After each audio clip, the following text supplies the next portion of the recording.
बिस्मिल्लाहिर्रहमानिर्रहीम। The topic of today's discussion is spirochetes. Spirochetes आपके spiral shaped होते हैं। इसमें आपका ट्रेपोनोमा पैलिडम आता है, बोरीलिया बर्गडॉर्फ फेरी आता है और लेप्टोस्पायरा आता है।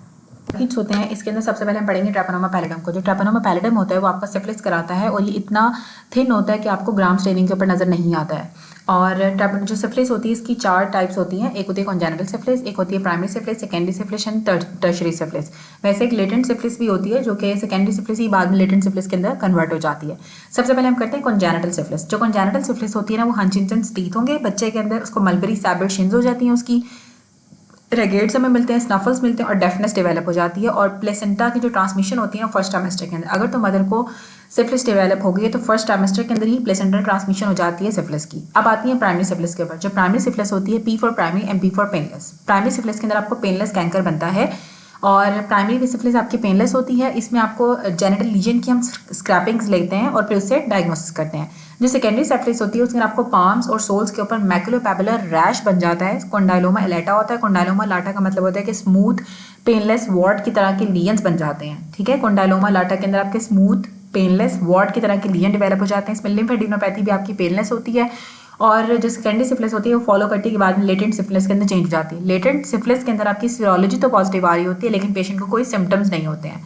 अब जो टर्शरी सिफिलिस होती है इसमें गमास बन जाते हैं, आपके एओर्टा की इन्फ्लामेशन हो जाती है, एओर्टाइटिस हो जाता है, टेप्स डोर्सालिस डेवलप हो जाता है, एरेगाइल रोबर्टसन प्यूपिल डेवलप हो जाता है टर्शरी सिफिलिस में। अब सिफिलिस वाले पेशेंट की डायग्नोसिस में हम एक डायरेक्ट टेस्टिंग भी कर सकते हैं और सीरोलॉजी भी करते हैं। डायरेक्ट टेस्टिंग के अंदर हम डायरेक्ट डार्क फील्ड माइक्रोस्कोपी करते हैं और पीसीआर कराते हैं उसके लीजन का। ठीक है, डार्क फील्ड माइक्रोस्कोपी भी हम देखते हैं तो हमें प्राइमरी सेकेंडरी सिफिलिस के लिए कंफर्मेटरी होती है dark field microscopy. Dark field microscopy एक डायरेक्ट टेस्ट होता है और ये कंफर्मेटरी टेस्ट होता है प्राइमरी और सेकेंडरी सिफिलिस के लिए। सीरोलॉजी में 2 चीज़ें आती हैं, एक स्पेसिफिक होती है सीरोलॉजी, एक नॉन स्पेसिफिक होती है सीरोलॉजी। ठीक है, पहले हम पढ़ते हैं नॉन स्पेसिफिक। नॉन स्पेसिफिक के अंदर हम आरपीआर या फिर वीडीआरएल कराते हैं।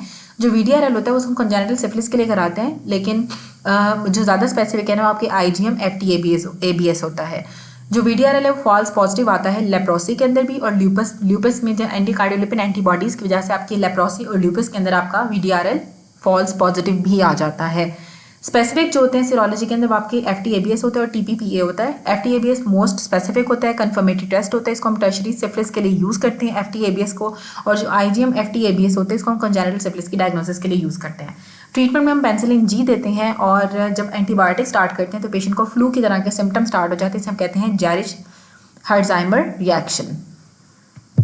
नेक्स्ट इज बोरीलिया बर्गडॉर्फ फेरी। जो बोरीलिया बर्गडॉर्फ फेरी होता है इसके जो आयोडीज होती है डियर टिक होती है उसमें इसका वेक्टर होता है और माउस इसका नेचुरल रिजर्वायर है।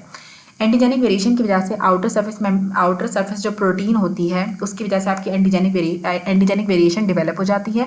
जो बोरीलिया बर्गडॉर्फ फेरी होता है ये लाइम डिजीज कराता है और लाइम डिजीज की 3 स्टेजेस होती हैं। पहली स्टेज के अंदर आपको एरिथेमा माइग्रेंस बन जाता है जिसमें आपको बुल्स आई लीजन होता है। ठीक है, एरिथेमा माइग्रेंस बनता है जो कि बुल्स आई लीजन होता है। जो स्टेज 2 होती है इसमें आपको एवी ब्लॉक डेवलप हो जाता है या फिर आपको फेशियल पैल्सी हो जाएगी या फिर आर्थराइटिस डेवलप हो जाता है। और स्टेज 3 के अंदर आपको क्रॉनिक आर्थराइटिस और न्यूरोपैथी डेवलप हो जाती है।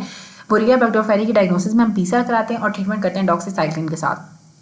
पीसीआर कराएंगे और ट्रीटमेंट करेंगे डॉक्सीसाइक्लिन के साथ। लाइम डिजीज की 3 स्टेजेस थी। पहली स्टेज के अंदर एरिथेमा माइग्रेंस जिसमें बुल आई लीजन होता है। स्टेज 2 के अंदर आपको एवी ब्लॉक हो जाते हैं, हमारे पास फेशियल पैल्सी होती है, आर्थराइटिस डेवलप हो जाता है। और स्टेज 3 के अंदर क्रॉनिक आर्थराइटिस और न्यूरोपैथी डेवलप हो जाती है। अब आते हैं लेप्टोस्पायरा। लेप्टोस्पायरा इंटेरोकेंस जो होता है ये कंटेमिनेटेड वाटर के अंदर होता है, वो वाटर जो कि कंटेमिनेटेड होता है एनिमल और रैट के यूरिन से। ये लेप्टोस्पायरोसिस कराते हैं। लेप्टोस्पायरोसिस को हम वेल्स डिजीज भी कहते हैं। इसमें आपको फ्लू की तरह की इलनेस होती है, कंजक्टाइवल इंजेक्शन होता है, फोटोफोबिया हो जाता है, काल्व्स के ऊपर माइल्जियाज होते हैं और जॉन्डिस डेवलप हो जाता है। लेप्टोस्पायरोसिस के अंदर आपको काल्व में बहुत ज़्यादा पेन होगा, ठीक है, काल्व माइल्जियाज होंगे, जॉन्डिस हो जाता है, फोटोफोबिया होता है, कंजक्टाइवल इंजेक्शन होता है, फ्लू की तरह की इलनेस डेवलप हो जाती है।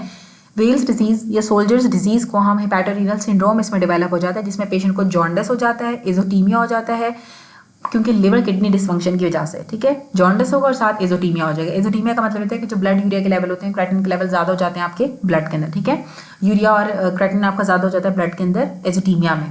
तो और साथ पेशेंट को बुखार हो जाता है, एनीमिया होता है, ब्लीडिंग होती है। डायग्नोसिस हम कैसे करते हैं? माइक्रोस्कोपिक एग्लूटिनेशन टेस्ट कराते हैं जिसमें हमें मैट जिसे हम कहते हैं। ठीक है, माइक्रोस्कोपिक एग्लूटिनेशन टेस्ट करेंगे, पीसीआर करा सकते हैं या फिर हम जो है इनडायरेक्ट हीमोग्लूटिनेशन कराते हैं। ट्रीटमेंट में हम डॉक्सीसाइक्लिन और पेनिसिलिन देते हैं। अब हम पढ़ते हैं बैक्टीरियोइड्स का और प्रोविटेला का डिफरेंस क्या होता है। जो बैक्टीरियोइडीज है और जो प्रोविटेला है दोनों आपके ग्राम नेगेटिव रॉड्स होते हैं और साथ एनारोब्स भी होते हैं। बैक्टीरियोइडीज एब्सेस कराता है एम्ब्लाइकस से नीचे, B for bacteroides and B for below. तो एम्ब्लाइकस से जो नीचे एब्सेस होती हैं बैक्टीरियोइडीज की वजह से होती हैं, साथ आपको पायोजेनिक पेरिटोनाइटिस भी कराता है। जो प्रोविटेला होता है वो एम्ब्लाइकस से ऊपर एब्सेस कराता है और आपके जिंगिवल और पेरिडोंटल इन्फेक्शंस कराता है। ग्रेनुलोमा का बनना एनारोब का फंक्शन नहीं होता है। एनारोब की इन्फेक्शन के अंदर ग्रेनुलोमा की फॉर्मेशन नहीं होती है, लेकिन जब आपके एनारोब्स की इन्फेक्शन होती है तो आपको फाउल स्मेलिंग डिस्चार्ज होता है। मेट्रोनिडाजोल इनकी ड्रग ऑफ चॉइस होती है और ऑल्टरनेटिव ड्रग्स में हम क्लिंडामाइसिन देते हैं। अब आते हैं हम ऑब्लिगेट इंट्रासेलुलर बैक्टीरिया। जो ऑब्लिगेट इंट्रासेलुलर बैक्टीरिया होते हैं इनको होस्ट की एटीपी चाहिए होती है अपने सर्वाइवल के लिए। इसमें आपका क्लाइमीडिया आता है, रिकेट्सिया आता है, कॉक्सियला आता है, एर्लिचियोसिस आता है, एनाप्लाज्मोसिस आते हैं। ये सारे ग्राम नेगेटिव रॉड्स हैं और ये होस्ट की एटीपी को यूज़ करके सर्वाइव करते हैं। पहले हम पढ़ेंगे क्लाइमीडिया। अब आता है क्लाइमीडिया। क्लाइमीडिया जो होता है इसके अंदर इस क्लाइमीडिया की सेल वॉल के अंदर आपके जो पेप्टाइडोग्लाइकेंस होते हैं क्लासिक पेप्टाइडोग्लाइकेंस नहीं होते हैं, इसलिए इसकी ग्राम स्टेनिंग भी नहीं होती है और ये बीटा लैक्टम ड्रग्स से इनफेक्टिव होता है। ठीक है, बीटा लैक्टम ड्रग्स एक्ट नहीं करते हैं क्लाइमीडिया के ऊपर। क्लाइमीडिया की 3 टाइप्स होती हैं, क्लाइमीडिया सिटाकाई, क्लाइमीडिया नमूनिया, क्लाइमीडिया ट्रिकोमेटिस। जो क्लाइमीडिया सिटाकाई होता है वो सिटाकोसिस कराता है, जिसको हम एटिपिकल नमूनिया कहते हैं बर्ड्स कीपर के अंदर या फिर ब्रीडर्स के अंदर, पीजन्स वगैरह के जिन्होंने बर्ड्स रखे हुए होते हैं उनको सिटाकोसिस या एटिपिकल नमूनिया डेवलप हो जाता है क्लाइमीडिया सिटाकाई की वजह से। क्लाइमीडिया नमूनिया एटिपिकल नमूनिया कराता है। क्लाइमीडिया ट्रिकोमेटिस की 20 सीरोटाइप्स होती हैं, इसमें टाइप ए से लेकर सी तक आपकी ट्रिकोमा कराती है, क्रॉनिक इन्फेक्शंस कराती है।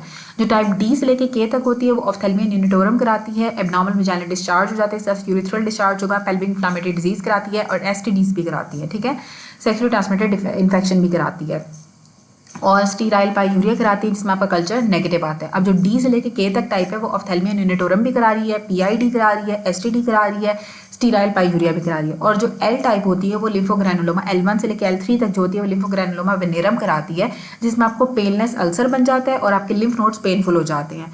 डायग्नोसिस के लिए हम पीसीआर कराते हैं या फिर nucleic acid amplification test NAT कराते हैं। साइटोप्लाज्मिक इन्फ्लुएंस हमें नजर आती है जिम्सा स्टेनिंग के ऊपर क्लाइमीडिया की।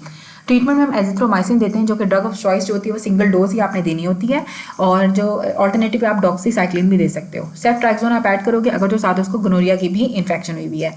रिकेट्सिया में सबसे पहले आता है रिकेट्सिया जो होता है रॉकी माउंटेन स्पॉटेड फीवर कराता है, जिसमें आपको फीवर, हेडेक और रैश का ट्राइड मिलता है। अब जो रॉकी माउंटेन स्पॉटेड फीवर होता है उसका जो रैश है वो आपकी पाम्स और सोल्स को इन्वॉल्व करता है, जबकि जो आपके टाइफस का जो रैश होता है वो आपकी पाम और सोल को स्पेयर करके आपकी ट्रंक को इन्वॉल्व करता है। रिकेट्सिया के ट्रीटमेंट के लिए हम डॉक्सीसाइक्लिन देते हैं। अब उसके बाद रिकेट्सिया प्रोवाजिकी, ये एंडेमिक एपिडेमिक टाइफस कराता है, इसका वेक्टर लूज होता है। उसके बाद रिकेट्सिया टाइफस जो होता है वो एंडेमिक टाइफस कराते हैं। जो टाइफस है वो एंडेमिक टाइफस करा रहा है और जो प्रोवाजाकी है वो एपिडेमिक टाइफस करा रहा है। अब जो रिकेट्सिया टाइफस होता है जो एंडेमिक टाइफस कराता है उसका फ्ली वेक्टर होती है। उसके बाद रिकेट्सिया सुट्टुस गुमोशी जो होता है वो आपके माइट वेक्टर होता है, इसके अंदर ये स्क्रब टाइफस कराता है। और डायग्नोस्टिक ट्रीटमेंट के अंदर हम सीरोलॉजी आपकी डायग्नोस्टिक होती है, ट्रीटमेंट में आपने डॉक्सीसाइक्लिन देनी होती है। अब कॉक्सियला आता है। कॉक्सियला जो होता है कॉक्सियला बर्नीटाई जो होता है वो एक रिकेट्सिया नहीं होता है, ना ही इसके अंदर कोई आर्थ्रोपोड वेक्टर होता है और ना ही ये रैश कराता है। ये क्यू फीवर कराता है और कल्चर नेगेटिव एंडोकार्डाइटिस कराता है। इसकी एरोसोल से ट्रांसमिशन होती है। फॉर एग्जाम्पल ये amniotic fluid of the cattle या शीप से भी इसकी ट्रांसमिशन हो जाएगी, एरोसोल ट्रांसमिशन होती है।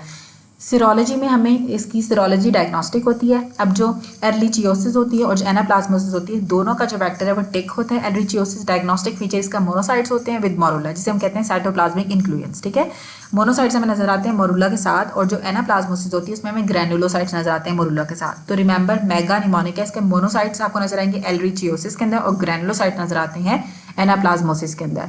रिमेंबर जो ह्यूमन बाइट होता है उससे आपका इकिनेला कोरोडेंस ग्राम नेगेटिव रॉड ट्रांसमिट होता है। ह्यूमन बाइट से इकिनेला कोरोडेंस ग्राम नेगेटिव रॉड ट्रांसमिट होता है।